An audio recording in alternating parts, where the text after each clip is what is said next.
This channel does not promote any violent, harmful, or illegal activities. All content provided by this channel is meant for an educational purpose only. পড়শি দেশ বাংলাদেশে উত্তপ্ত পরিস্থিতি, ক্রমশ বাড়ছে অশান্তি, আর সেই অশান্তির আঁচ এসে পড়েছে এদেশেও। বাড়ছে অনুপ্রবেশের আশঙ্কা। এই পরিস্থিতিতে এবার বড় পদক্ষেপ। রাজধানীতে বাংলাদেশি চিহ্নিতকরণের লক্ষ্যে পদক্ষেপ দিল্লি পুলিশের। পরীক্ষা করা হচ্ছে নাগরিকত্ব। বেআইনিভাবে বসবাসকারী ধরা পড়লেই কড়া ব্যবস্থা গ্রহণ করা হবে বলেই জানিয়েছে পুলিশ।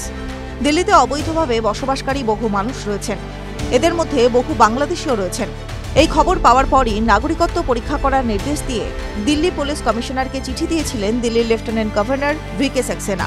নির্দেশ অনুযায়ী উত্তর পূর্ব দিল্লির শিলমপুর সহ বিভিন্ন জায়গায় তল্লাশি ও জিজ্ঞাসাবাদ শুরু করেছে দিল্লি পুলিশ। মঙ্গলবার থেকেই এই তল্লাশি অভিযান শুরু হয়েছে। डॉक्यूमेंट मांग रहा, आधार कार्ड, आई कार्ड, कहाँ के रहने वाला, ये पूछ रहा। तो आप कब से रह रहे हैं यहाँ पर? यहाँ पे हो गया 13-14 साल। 13-14 साल। कहाँ से आए हैं? असम। असम। हाँ, हम लोग कहाँ का है यही पता लगा रहा है। कोई बात नहीं, लगाना तो ऐसे कोई बात नहीं, हम खुश हैं, ऐसे कोई बात नहीं है। तो कब से रह रहे हो यहाँ पर? यहाँ पे 10-12 साल हो गए सर। कहाँ से आए हो? हम असम से हैं। आधार कार्ड, पैन कार्ड ये सब चेक करा। तो आधार कार्ड पैन कार्ड कहाँ का बना हुआ है? ये असम का ही है हमारा। आसाम का ही।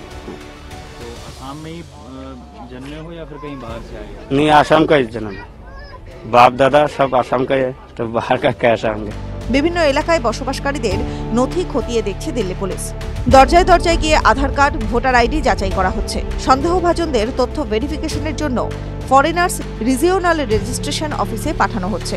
আগামী 2 মাস এই অভিযান চলবে। তথ্য যাচাইয়ের পাশাপাশি বাসিন্দাদের সঙ্গে সম্পূর্ণ কথাবার্তাও রেকর্ড করছে পুলিশ। কেউ কোনো ধরনের অশান্তি বা হিংসায় উস্কানি দিচ্ছে কিনা তা খতিয়ে দেখা হবে। জানা গিয়েছে, মঙ্গলবার দিল্লি পুলিশ 32 জনের নথি সংগ্রহ করেছে।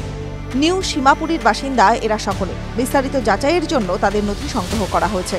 প্রয়োজনে ফের জিজ্ঞাসাবাদ করা হবে বলেও জানা গিয়েছে। দিল্লির কালিন্দিকুঞ্জ, শাহিনবাগ, জামিয়ানগর সহ বিভিন্ন এলাকায় গিয়ে পুলিশ সাধারণ মানুষকে সতর্ক করছে ভুয়ো আধার কার্ড, ভোটার কার্ড নিয়ে। ভুয়ো নথি দেখিয়ে অনেকেই বাড়ি ভাড়া নেয়। সেই দিক থেকে তারা যেন সতর্ক থাকেন তাই বলা হচ্ছে। TV9 Bangla digital.